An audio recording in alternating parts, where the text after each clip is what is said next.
In digital Marathi, जनतेच्या हक्काचं व्यासपीठ। अंबरनाथमधील काँग्रेसचे शहराध्यक्ष आणि माजी विरोधी पक्षनेते प्रदीप पाटील यांनी रविवारी 7 माजी नगरसेवकांसह शिवसेनेत प्रवेश केला। मुख्यमंत्री एकनाथ शिंदे आणि कल्याण लोकसभेचे खासदार डॉक्टर श्रीकांत शिंदे यांच्या उपस्थितीत मुख्यमंत्र्यांच्या ठाणे निवासस्थानी प्रदीप पाटील यांनी शिवसेनेत प्रवेश केला।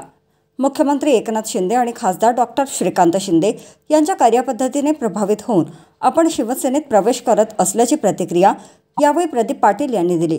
प्रदीप पाटील हे 1995 पासून अंबरनाथ नगरपालिकेचे नगरसेवक असून माजी विरोधी पक्षनेते सुद्धा राहिले आहेत। अंबरनाथ शहरात प्रदीप पाटील यांनी मागील अनेक वर्षे काँग्रेसची एक हाती धुरा सांभाळली। मात्र आता मुख्यमंत्री एकनाथ शिंदे साहेब आणि कल्याण लोकसभेचे खासदार डॉक्टर श्रीकांत शिंदे यांच्या धडाकेबाज कार्यपद्धतीने प्रभावित होऊन आपण शिवसेनेत प्रवेश करत असल्याचे प्रदीप पाटील यांनी यावेळी सांगितले।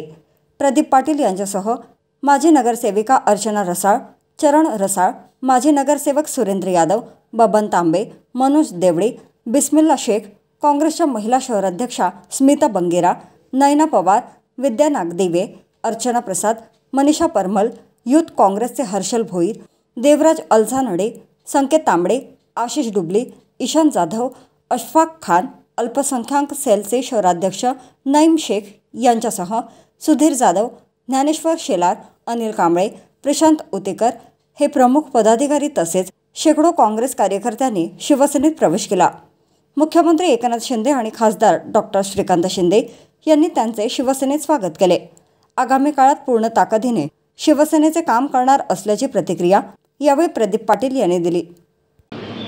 अंबरनाथचे काँग्रेसचे ज्येष्ठ नेते आणि माजी नगरसेवक प्रदीप पाटील आणि त्यांच्याबरोबर बाकी 7 माजी नगरसेवकांनी जे आहे हा माननीय मुख्यमंत्री एकनाथ शिंदे साहेबांच्या नेतृत्वाखाली जे आहे ती शिवसेनेमध्ये प्रवेश केला।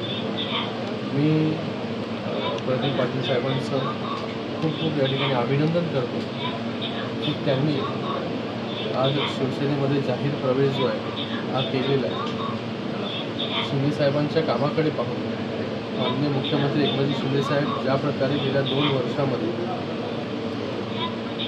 या महाराष्ट्राची धुरा त्यांनी सांभाळलेली आहे, ज्या प्रकारे शिंदे साहेब काम करतात,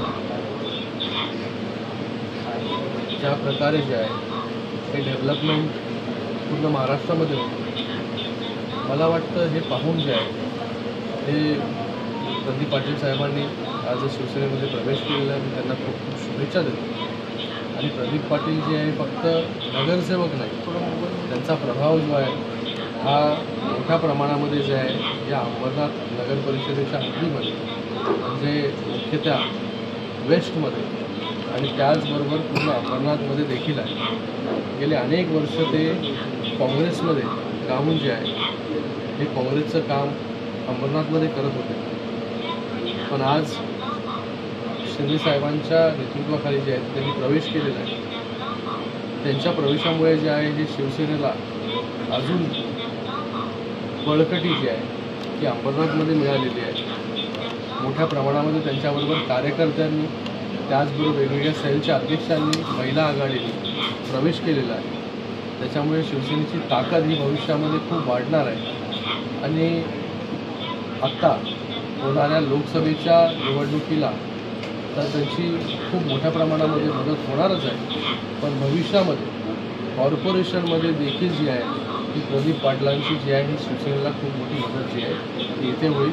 मी त्यांचं पुन्हा एकदा खूप धन्यवाद व्यक्त करतो। त्यांना खूप त्यांच्या पुढील वाटचालीसाठी शुभेच्छा देतो। आज आम्ही गेली 28 वर्ष मी 95 पासून नगरसेवक आहे आणि नगरपालिकेत विरोधी पक्षनेता म्हणून पण काम केलं, पण आम्हाला जी मदत खरी म्हणून तर आम्हाला शिंदे साहेबांनी द्यायला सुरुवात केली। पालकमंत्री म्हणून, नंतर नगरविकास मंत्री म्हणून आणि आज मुख्यमंत्री म्हणून त्यांनी जी खासदारांच्या मार्फत कामं केली आणि आपले लाडके खासदार श्रीकांतजी साहेब यांनी जी आमच्या अंबरनाथमध्ये विकास घडवलेला आहे त्या विकासाला आणि शिंदे साहेबांचा जो वेळ प्रत्येक वेळ ते अंबरनाथला देतात आणि त्याचबरोबर खासदार मला वाटतं कुठेच अशी प्रचार होत नसेल महाराष्ट्रात असा प्रचार आपल्या अंबरनाथमध्ये खासदार गल्लोगल्लीला भेटून प्रत्येक नागरिकाची भेट आणि विचारपूस करतात असे आम्ही पहिल्या आयुष्यात पाहिलेलं आहे। आणि माझ्या कारकिर्दीत 45 वर्षात मी पहिल्यांदा असं पाहिलेलं आहे का खासदार प्रत्येकाच्या कार्यालयाने कुठेतरी उभे राहतात आणि त्यांनी जी डेव्हलपमेंट केली आहे यालाच आम्ही बघून आलेलो आहेत. आणि कारण की अंबरनाथचा विकास हाच आमचं ध्येय आहे. आणि जर खासदार या पद्धतीने आज त्यांनी एवढा निधी आणलेला का पुढचे 5 वर्ष देखील संपणार नाही, एवढा निधी अंबरनाथ शहराला मिळवून दिलेला आहे. आणि त्यांची पुढची वाटचाल आमच्यामार्फत आम्ही आल्याने अजून आम्ही त्यांना बळ देऊन त्यांची पुढची वाटचाल चांगली करून देऊ. आणि आम्हाला अपेक्षा आहे पुढचं केंद्रीय मंत्रिपद त्यांना मिळेल अशी मी त्यांना शुभेच्छा देतो. आणि आमची संपूर्ण काँग्रेसची जी ताकद त्यांच्यात विलीन करून त्यांना पुन्हा आम्ही भरघोस मतांनी निवडून देऊ अशी मी त्यांना ग्वाही देतो.